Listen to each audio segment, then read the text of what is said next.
नमस्कार,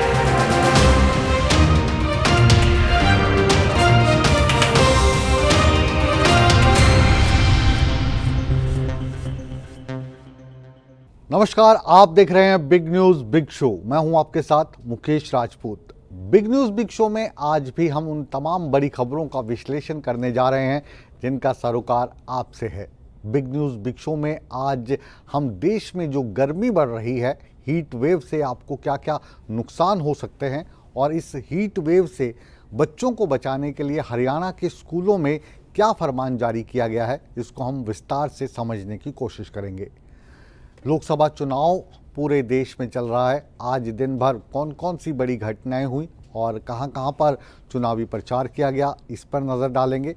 बात हरियाणा की करेंगे, जहां पर महेंद्रगढ़ में विजय संकल्प रैली का आयोजन किया गया। इसमें मुख्यमंत्री नायब सिंह सैनी ने एक बार फिर से विपक्ष को आड़े हाथों लिया।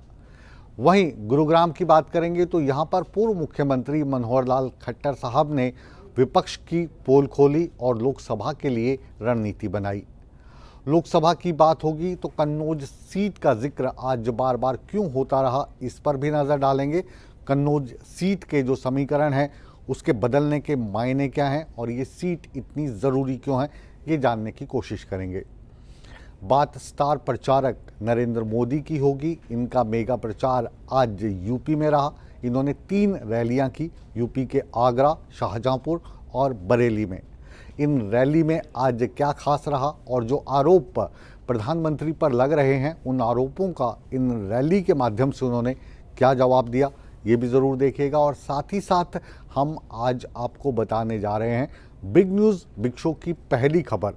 ये खबर बहुत बड़ी है क्योंकि चुनाव आयोग ने भारतीय जनता पार्टी और कांग्रेस दोनों को नोटिस जारी किए हैं। अब चुनाव प्रचार जोरों पर है। राजनीतिक दल इस चुनाव को जीतने के लिए एड़ी चोटी का जोर लगा रहे हैं। मंच पर खड़े होकर बड़े बड़े वायदे तो किए ही जाते हैं, जिसमें कभी धर्म की बात होती है, कभी जाति की बात होती है, कभी आरोप प्रत्यारोप एक दूसरे के ऊपर लगाते हैं और कभी कभी मर्यादा भी लांघ जाते हैं। ऐसे में या तो राजनीतिक पार्टियां चुनाव आयोग के पास जाकर एक दूसरे की शिकायत करती हैं या फिर चुनाव आयोग खुद इनका संज्ञान लेकर राजनीतिक पार्टियों पर या भाषण देने वाले शख्स पर नोटिस भेजता है और उससे जवाब मांगता है। अगर सही मायनों में जवाब सही ना मिले तो चुनाव आयोग कार्रवाई भी करता है।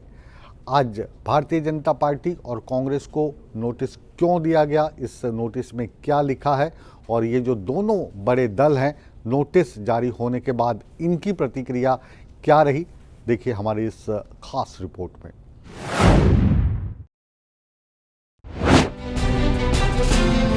चुनाव आयोग ने आचार संहिता उल्लंघन के मामले में बड़ी कार्रवाई की है।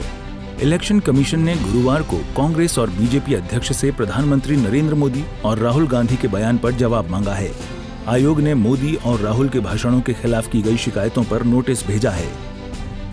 इन शिकायतों में आचार संहिता उल्लंघन का आरोप लगाया गया है।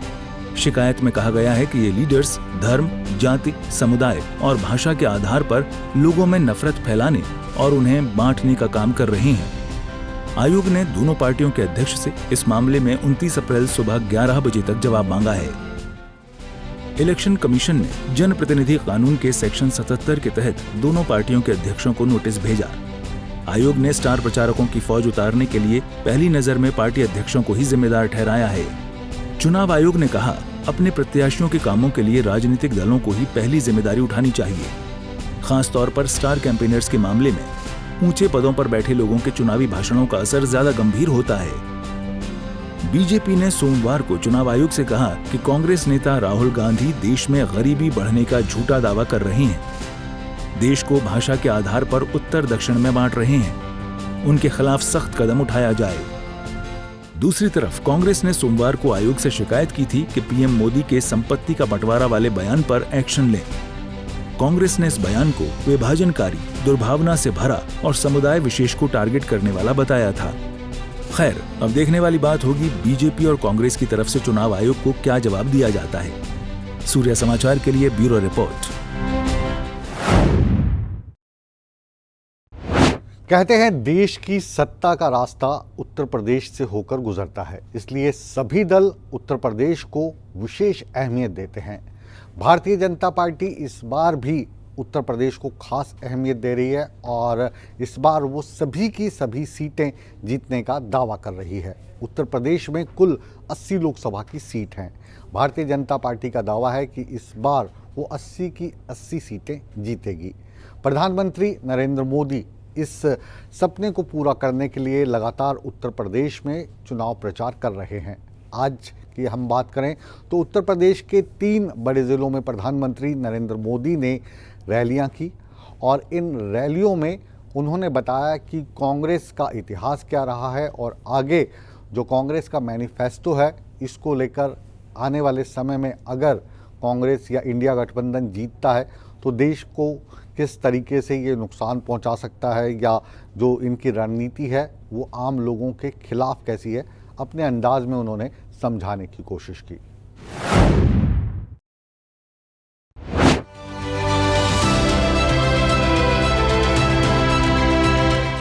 दूसरे चरण की वोटिंग के लिए प्रचार का शोर थमने के बाद अब सियासी दलों ने अगले चरण के चुनाव प्रचार में पूरी ताकत झोंक दी है।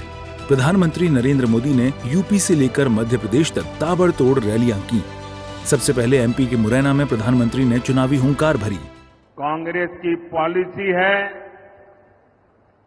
जो देश के लिए सबसे ज्यादा योगदान करे, सबसे ज्यादा मेहनत करे, सबसे ज्यादा समर्पण करे, उसे सबसे पीछे रखो।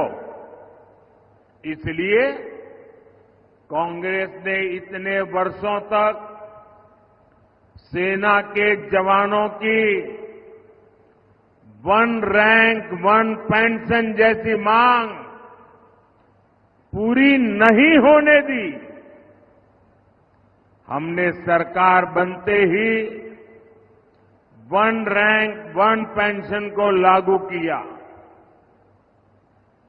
हमने सीमा पर खड़े जवानों की सुविधा की भी चिंता की। कांग्रेस सरकार ने जवानों के जो हाथ बांध रखे थे, हमने उन्हें भी खुली छूट दे दी।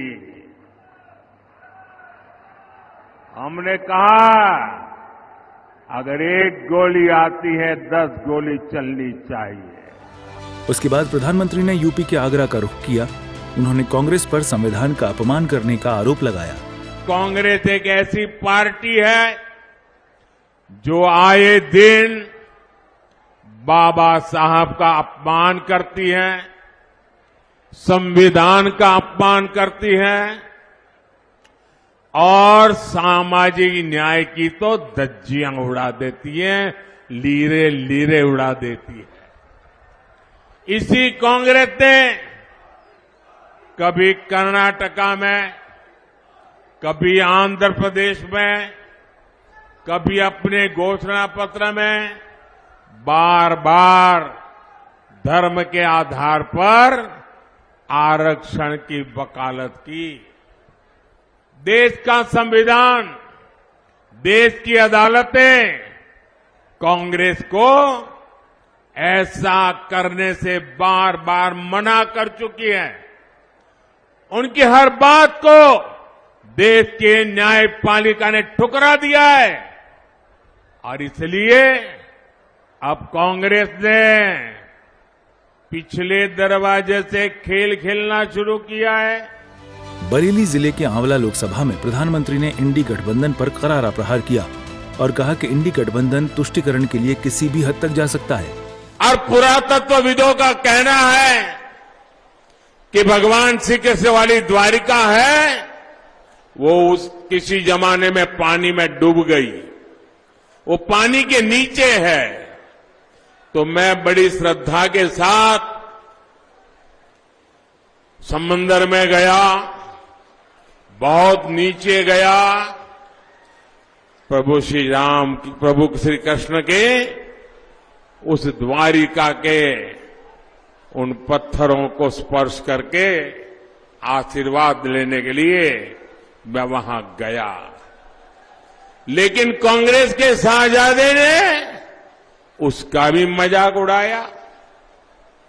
और मैं तो हैरान हूं, ये उत्तर प्रदेश में सपा के ठेकेदार जो खुद को यदुवंशी बताते हैं, जो यदुवंशी कहते हैं, ऐसे सपा के परिवारवादी वो भी ये श्री कृष्ण की मजा उड़ाने वालों ने बेइज्जती करने वालों की आरती उतार रहे हैं। इससे बड़ा दुर्भाग्य क्या हो सकता है। अंत में प्रधानमंत्री शाहजहांपुर पहुंचे, जहां उन्होंने राहुल गांधी और अखिलेश यादव का बिना नाम लिए प्रहार किया और कहा कि कई बार दो लड़कों की जोड़ी फ्लॉप हो चुकी है। दो लड़कों की जोड़ी, दो लड़कों की जोड़ी जो खुद कई बार फ्लॉप हो चुकी है, आप उनसे विकास की कोई उम्मीद कर सकते हैं क्या? कर सकते हैं क्या? कर सकते हैं क्या? साथियों, हमारी सरकार के लिए युवा, गरीब और महिला और हमारा अन्नदाता, ये हमारी पहली प्राथमिकता है। हमने 4 करोड़ गरीबों को पीएम आवास दिए हैं, तो इनमें अधिकांश महिलाओं के नाम पर बनवाए गए हैं। शौचालय, उज्ज्वला योजना और जल जीवन मिशन से हमारी बहनों की ये जीवन से मुश्किलें कम करने के लिए ये आपका भाई दिन रात काम कर रहा है। बहरहाल चुनावी मौसम है, कोई भी सियासी दल प्रचार अभियान में कोर कसर नहीं छोड़ना चाहता है। बीजेपी की ओर से प्रधानमंत्री नरेंद्र मोदी ने खुद प्रचार का जिम्मा संभाला हुआ है। सूर्या समाचार के लिए ब्यूरो रिपोर्ट।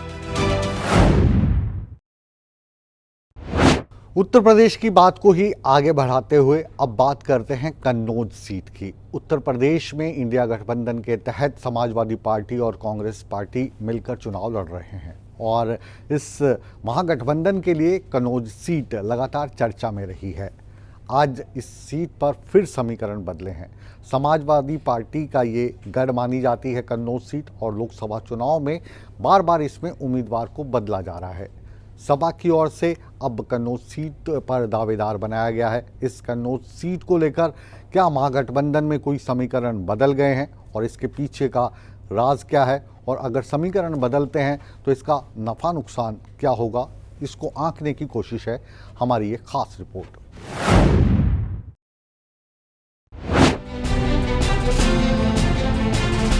पहले ना फिर हाँ, कुछ यही मिजाज चल रहा है सपा प्रमुख अखिलेश यादव का। चौथे चरण के नामांकन के आखिरी दिन कन्नौज से अखिलेश यादव ने पर्चा भर दिया। इस दौरान रामगोपाल यादव उनके साथ मौजूद रहे। अखिलेश यादव प्रस्तावकों के साथ नामांकन करने कलेक्ट्रेट पहुंचे थे। सपा ने 3 दिन पहले ही इस सीट पर तेज प्रताप यादव को उम्मीदवार बनाया था। ऐसे में सवाल यह है कि आखिर ऐन वक्त पर सपा को उम्मीदवार क्यों बदलना पड़ा। स्थानीय नेताओं के स्वीकार नहीं करने से पार्टी को अपना फैसला बदलना पड़ा। पार्टी वर्कर्स का कहना था कि तेज प्रताप भले ही अखिलेश यादव के भतीजे हैं, लेकिन कन्नौज के लिए वे एकदम नए चेहरे हैं। बीजेपी को हराने के लिए मजबूत चेहरे की जरूरत थी और अखिलेश से बेहतर कोई विकल्प नहीं हो सकता है।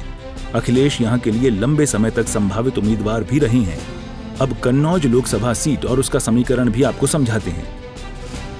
कन्नौज और कानपुर देहात के कुछ हिस्सों को काटकर 1967 में कन्नौज लोकसभा का गठन किया गया था।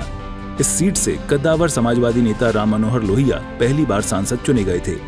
समाजवादी पार्टी के लिए ये सीट गढ़ मानी जाती रही है। 1996 से लेकर 2014 तक लगातार 20 साल तक इस सीट पर सपा का कब्जा रहा।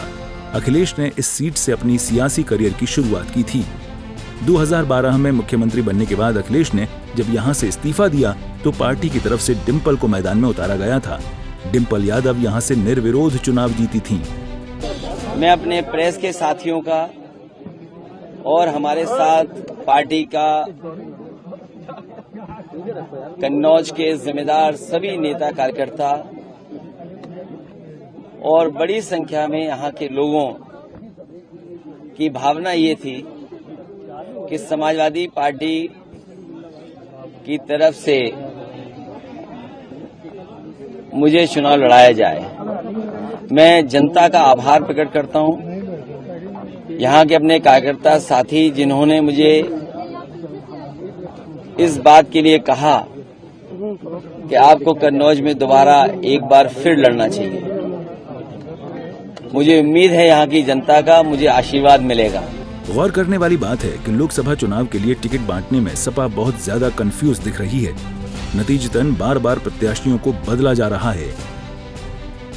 बदायूं में धर्मेंद्र यादव का टिकट काटकर सपा ने शिवपाल यादव को बदायूं से उतारा था। बाद में शिवपाल पीछे हट गए तो उनके बेटे आदित्य यादव को पार्टी ने चुनाव में खड़ा कर दिया। सुल्तानपुर में सपा ने अपना उम्मीदवार बदलते हुए राम भुआल निषाद को टिकट दिया है। उसके पहले पार्टी ने भीम निषाद को मैदान में खड़ा किया था। बागपत में पहले सपा ने मनोज चौधरी को अपना उम्मीदवार बनाया था, फिर उनका नाम हटाकर पूर्व विधायक अमरपाल शर्मा को टिकट दिया है। मेरठ में अखिलेश यादव ने शुरुआत में भानु प्रताप सिंह को टिकट दिया था, बाद में उनका भी टिकट कटा और सपा ने अतुल प्रधान को उतार दिया। बाद में पार्टी ने पूर्व विधायक योगेश वर्मा की पत्नी सुनीता वर्मा को अपना उम्मीदवार घोषित किया। नोएडा में पार्टी ने शुरुआत में राहुल अवाना को टिकट दिया, बाद में महेंद्र नागर को उतार दिया। मुरादाबाद में पहले तो लिस्ट जारी कर पहले दिग्गज नेता एसटी हसन को टिकट दिया था, लेकिन फिर नई लिस्ट में रुचि वीरा को मैदान में उतार दिया, जिसके बाद खूब हंगामा मचा क्योंकि एसटी हसन नामांकन दाखिल कर चुके थे। उधर रुचि वीरा भी पर्चा भराई थी। अब यहीं से रुचि वीरा सपा प्रत्याशी हैं। फिलहाल इत्र नगरी के नाम से मशहूर कन्नौज सीट एक बार फिर बीजेपी और समाजवादियों के लिए नाक का सवाल बन गई है। अखिलेश के सामने बीजेपी के सुब्रत पाठक होंगे। उन्होंने 2019 के चुनाव में अखिलेश की पत्नी डिंपल यादव को हराया था। सूर्या समाचार के लिए ब्यूरो रिपोर्ट। उत्तर प्रदेश के बाद आइए अब बात करते हैं हरियाणा की। हरियाणा में 10 लोकसभा सीटें हैं और 10 की 10 लोकसभा सीटों पर भारतीय जनता पार्टी अपनी जीत का दम भर रही है और इसके पीछे का जो इतिहास है वो बता रही है कि अभी भी 10 की 10 सीटें भारतीय जनता पार्टी की हैं और आने वाले लोकसभा चुनाव में भी ये भारतीय जनता पार्टी के खाते में ही होंगी। मुख्यमंत्री नायब सिंह सैनी चुनावी जनसभा के माध्यम से कांग्रेस के मैनिफेस्टो पर लगातार निशाना साध रहे हैं। वहीं पर पूर्व मुख्यमंत्री बैठकों में, रैलियों में जाकर अपने चुटकीले अंदाज में कांग्रेस के साथ साथ जो उनकी रणनीति है उसकी पोल खोल रहे हैं और विपक्ष को आड़े हाथों ले रहे हैं।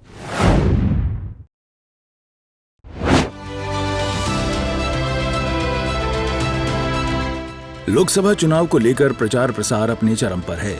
हरियाणा में रैलियों की गूंज सुनाई दे रही है। इसी कड़ी में महेंद्रगढ़ में बीजेपी की विजय संकल्प रैली हुई, जिसमें मुख्यमंत्री नायब सिंह सैनी ने बतौर मुख्य अतिथि शिरकत की। बता दें कि लोकसभा चुनाव को लेकर हरियाणा के मुख्यमंत्री का महेंद्रगढ़ जिले में ये तीसरा दौरा था। मंच से मुख्यमंत्री नायब सिंह ने कांग्रेस पर जमकर निशाना साधा और कहा कि कांग्रेस का 55 साल का कार्यकाल रहा जो एक परिवार का ही रहा। कांग्रेस है, कभी वो यूपीए के रूप में आती है, कभी इंडी गठबंधन के रूप में आती है। भाइयों, इनका जो कार्यकाल रहा एक परिवार का कार्यकाल रहा, कोई छोटा कार्यकाल नहीं रहा। 55 साल 60 साल तक उन्होंने इस देश के ऊपर शासन किया और 55-60 सालों के शासन को अगर हम देखें, नरेंद्र मोदी जी के 10 वर्षों को देखें तो भाइयों जमीन आसमान का अंतर हमें उस कार्यों के अंदर नजर आता है कि जो 55 साल 60 साल इस देश के ऊपर सत्ता में काबिज रहे हैं, पिछले 10 वर्षों तक वो स्वयं इस सरकार के अंदर साझीदार रहे हैं। जिस प्रकार की सरकार वो उन्होंने चलाई है, भाइयों ये आज न्याय की बात कर रहे हैं, लोगों के साथ अन्याय होता था। मुख्यमंत्री नायब सिंह ने आगे भी कांग्रेस पर तीखा प्रहार करते हुए कहा कि कांग्रेस की गारंटी पर अब देश को विश्वास नहीं रहा। आज ये घमंडिया गठबंधन के लोग भाइयों होर्डिंग लगा करके आज इस प्रकार का प्रचार कर रहे हैं कि आप हमें वोट दीजिए, हम गारंटी देते हैं हम ये काम करेंगे, आप हमें वोट दीजिए, हम गारंटी देते हैं हम वो काम करेंगे। भाइयों, आपकी गारंटी, कांग्रेस की गारंटी इस देश ने देखी है। ये कोई छोटा कार्यकाल नहीं देखा। 55 साल 60 साल तक इस शासन को भुगता है। जब भी कांग्रेस की सरकार देश या प्रदेश के अंदर बनी है, भाइयों, भ्रष्टाचार की गारंटी वो कांग्रेस के शासन के अंदर हमें इस देश के लोगों को भाइयों देखने को मिली है। कांग्रेस की ये गारंटी है कि भाइयों अगर एक गैस का सिलेंडर भी लेना है तो भाइयों वो भी 3 दिन लाइन में खड़ा रहना पड़ता है।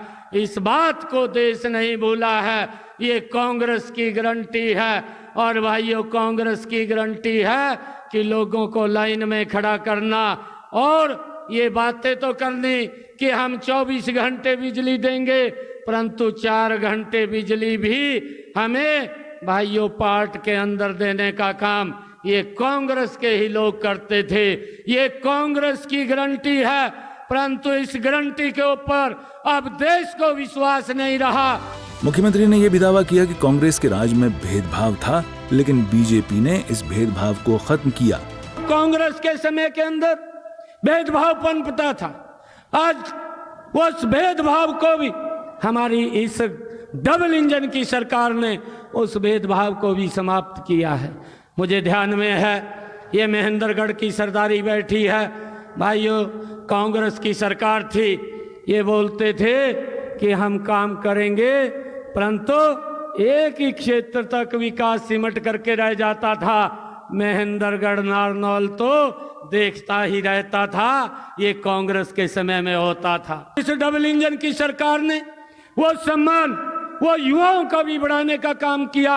युवाओं के साथ साथ माँ बाप का भी विश्वास आज ऊंचा हुआ है कि आज इस सरकार के अंदर बिना पर्ची बिना खर्ची के युवाओं को रोजगार देने का काम इन 10 वर्षों के अंदर हमारी ये डबल इंजन की सरकार ने किया है। भाइयों, हमने इस बात को भी समझना है। वहीं बुधवार देर रात गुरुग्राम के गुरु कमल में लोकसभा चुनावों के मद्देनजर लोकसभा प्रभारियों और संयोजकों की बैठक हुई, जिसमें मुख्यमंत्री नायब सैनी, पूर्व मुख्यमंत्री मनोहर लाल ने शिरकत की। आगामी दिनों में होने वाली रैलियों के आयोजनों पर भी बातचीत हुई। खुद मुख्यमंत्री ने मौजूद पदाधिकारियों से संबंधित लोकसभाओं का फीडबैक भी लिया। हालांकि सीएम और पूर्व सीएम दोनों ही ये कहते दिखे कि कांग्रेस की ओर से उम्मीदवारों में हो रही देरी चुनावी समर का मजा किरकिरा कर रही है। मजा तब आए जब विपक्ष भी सामने उम्मीदवार के साथ तैयार हो। देखिए, अभी मंथन चल रहा है कांग्रेस में हमने कहा था कि पीछे भी, क्योंकि कभी लिस्ट कहीं जाती है कभी कहीं जाती है और बड़े बड़े नेता हैं जो, और वो कहीं ना कहीं बचते हुए दिखाई दे रहे हैं चुनाव से, और उसको लेकर के वो ज़्यादा मंथन उसके ऊपर चल रहा है। हम तो चाहते हैं कि वो जल्दी लिस्ट उनकी आए, क्योंकि एक तरफा अभी सारा माहौल है और जो ही जब मैदान में प्रत्याशी आएंगे तो अच्छा लगेगा। हमें बड़ा ताज्जुब ये है कि सारी जो कबड्डी का खेल या कुश्ती का अखाड़ा ये वन साइड चल रहा है, सामने कोई है नहीं, फिर भी आखिर अच्छा अभ्यास भी है, अच्छी वर्जिश भी हो रही है। हमारे कार्यकर्ता उत्साह में, जनता उत्साह में है, किसी प्रकार की कोई दिक्कत कमी है नहीं। अगर कमी है तो एक ही है कि सामने प्रत्याशी घोषित हो जाए तो जरा कुश्ती में मजा ज्यादा आएगा। कुल मिलाकर हरियाणा में प्रचार प्रसार की कमान मुख्यमंत्री नायब सिंह और पूर्व मुख्यमंत्री मनोहर लाल दोनों ने संभाल रखी है। 25 मई को छठे चरण में हरियाणा की 10 लोकसभा सीटों के लिए मतदान होगा और 4 जून को ये साफ हो पाएगा कि जनता ने किसका राज तिलक किया है। सूर्य समाचार के लिए महेंद्रगढ़ से जोगेंद्र कुमार और गुरुग्राम से नीरज अंबावता की रिपोर्ट।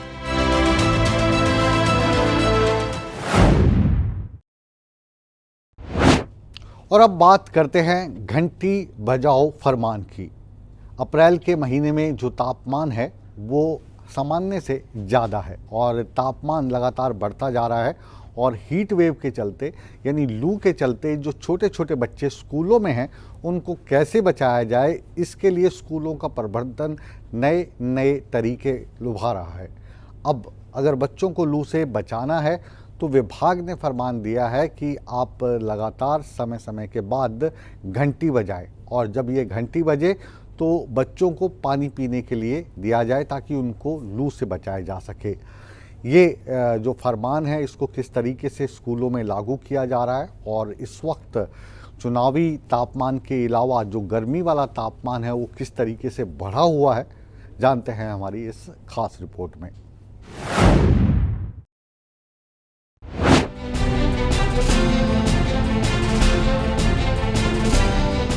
हरियाणा सरकार स्कूली बच्चों को मिलने वाली परिवहन सेवाओं को लेकर सतर्क हो गई है। इस कड़ी में राज्य के सरकारी स्कूलों में पढ़ने वाले पहली कक्षा से 12वीं कक्षा तक के बच्चों को परिवहन सुविधा मुहैया करवाने के उद्देश्य से सभी जिला शिक्षा अधिकारियों को गाइडलाइंस जारी की गई हैं। शिक्षा निदेशालय की तरफ से बुधवार को प्रदेश के सभी जिला शिक्षा अधिकारियों को जारी किए गए पत्र के अनुसार निःशुल्क परिवहन व्यवस्था का लाभ लेने वाले छात्र छात्राओं का डेटा MIS पोर्टल पर अपलोड किया जाएगा।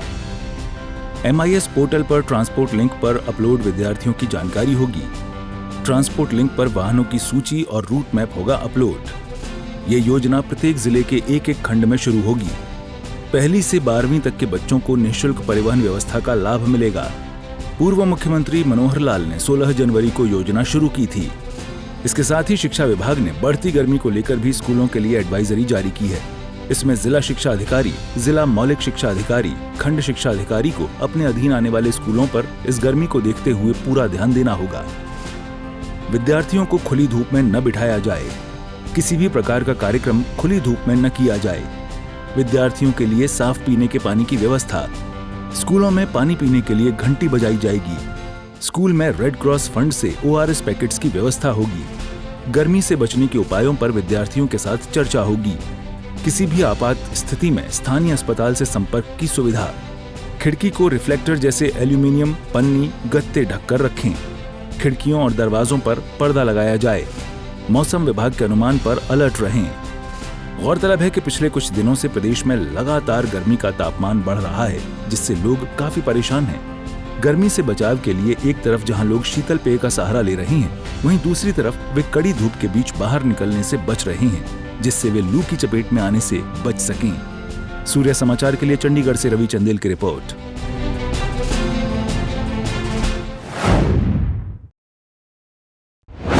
तो फिलहाल गर्मी वाला तापमान और चुनावी तापमान दोनों ही बढ़े हुए हैं, तो आप भी अपना ध्यान रखिए और लगातार हमारे साथ बने रहिए, क्योंकि बिग न्यूज़ बिग शो के बाद भी सूर्य समाचार पर खबरों का सिलसिला लगातार जारी है। बने रहे हमारे साथ।